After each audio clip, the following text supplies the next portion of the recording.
Good morning, comic book fans. Welcome back to Comics in 5 Minutes. I'm Yerylin Shorty, and I'm going to break one of my unwritten rules this week twice, because there's a lot of new stuff out this week, and I usually only ever review issue ones, even like one-shots I'm a little bit skeptical of, mini-series I'd rather not do. But DC, this week, have brought creative teams on for two series, which have been ongoing, and they've not renumbered them starting at number 1. This is a good thing. I like it, I support it, I want to show my support, and I'm going to start by reviewing Nightwing. For people who don't know, Tom Taylor spent quite a lot of time writing Nightwing, and as much as I have read some stuff by Tom that I really did like, I've also read some stuff which was kind of middling.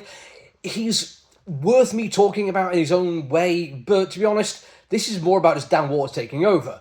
And I was curious how he'd differentiate himself, what kind of stuff he'd do, but then it occurred to me, I've not really read much Nightwing. Like I said, I've read some stuff I liked by Taylor, but not enough to convince me to jump onto a big ongoing thing like Nightwing, which he had been writing for a very long time before I even really knew who he was. Dan Waters, on the other hand, I know quite well. I've read an awful lot of stuff by him, even met him at a convention, he's lovely, and I was curious to see what he'd do with an ongoing like this rather than just something creator-owned or jumping in on the back of somebody else's stuff. Don't get me wrong, I don't think that's a negative thing for him to have done that. His work with Ron V on Six Comics was fantastic. His work with Ron V on Six Finger, on the other hand, was absolutely beautiful. You should absolutely go and check that out. It's out shortly in collected edition, absolute bargain price for the entire run. And reading this did remind me of a lot of stuff where I'm like, oh, I had forgotten a lot of stuff that happened in Nightwing. It's kind of nice to get a bit of a refresher. But weirdly, the first thing that impressed me wasn't the writing. I mean, it's comic books being a visual medium. I opened it up and I was absolutely blown away by, of all things, the colouring. Going to credit to Veronica Gandini. Sorry, I want to make sure I get the name right. Yes, Veronica Gandini in this one. Because she's done something which I really quite like. I managed to meld two words really effectively and show that it is possible to do the Marvel in-house colouring style in a way which actually looks far more organic and natural and adds to the visuals of the comic book rather than just being told that this is green and then just applying a green thing to it where it gradiates the shading in a way that a computer decides is the most effective and weirdly looks flatter than matte colouring. In this, we have that kind of slight gradiated colour within shading within the colour, but she uses multiple colour blocks for each thing she's doing, grading in and out, but each one has a distinctive line. I really like this as a style. It really adds to the depth of the shadow, the depth of the colour in general, and is useful for highlights when we have different lighting effects going on. All in all, some of the best colouring I've seen in a while, and really, really good. Artwork by Dexter Soy is also fantastic.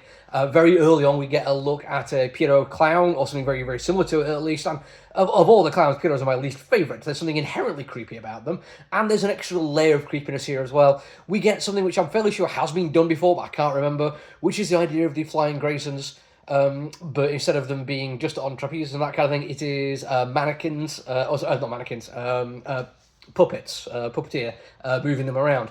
Like I said, I'm fairly sure I've seen that somewhere before, I can't remember it, but it is very effectively done here. We also have some very cool character design for some new bad guys that have been put in, even some really nice, just slow pacing moments where we get people having conversations sat in a room, all of which is really, really spectacular. It ends up being a really good looking comic book from start to finish. The writing, however, I'm not going to criticise too heavily here. Dan Waters is fantastic. I've said this about a lot of his stuff. But this feels very much like a setup issue.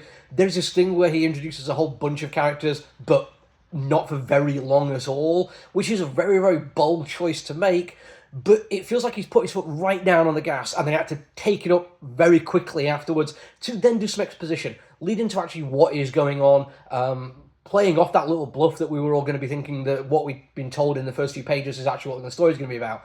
I like that, don't get me wrong. I think I've said before, the idea of having a story spoon-fed to me is not what I like. I want to just be dropped into the middle of something and then figure out what's going on. And he does this brilliantly. But it does mean the pacing issue of ramp up and then drop down is a bit jarring. Not the end of the world, and I found myself by the end of it seeing what the point was and it working quite nicely. And the introduction of these characters and the bad guys is pretty cool because it is, I think, going to give them the chance to talk about whether or not Grayson is an ethical billionaire. And I know that's in the real world, that's a very, very bad question. Like in fictional stuff, yes, these things exist. There's the Addams family for one. But this is a white guy who's inherited his money from somebody who used to be a spy for British intelligence. There's already kind of like some dubiousness in there. but now he's going against interests which are like very much the unethical side of being billionaires. And I kind of think that Waters, who has done some stuff before where he's worked with people who have called out imperialism and nationalism and jingoism and all that kind of stuff, and has also done stuff which is both aesthetically and by mindset very, very punk indeed. I think he's a person that can do this well, but I don't want to review it too much because that's what might happen. I'd like to see it happen, and it certainly filled my heart with hope and promise that is what's going to happen. Right, that's the review for today. Like I said, there's at least one other I'm going to be doing, which is not an issue 1, and then there's a couple of big issue 1s as well. So make sure you do the social media things to miss out on anything. Until I see you all again, look after each other, everyone. Stay safe. Bye!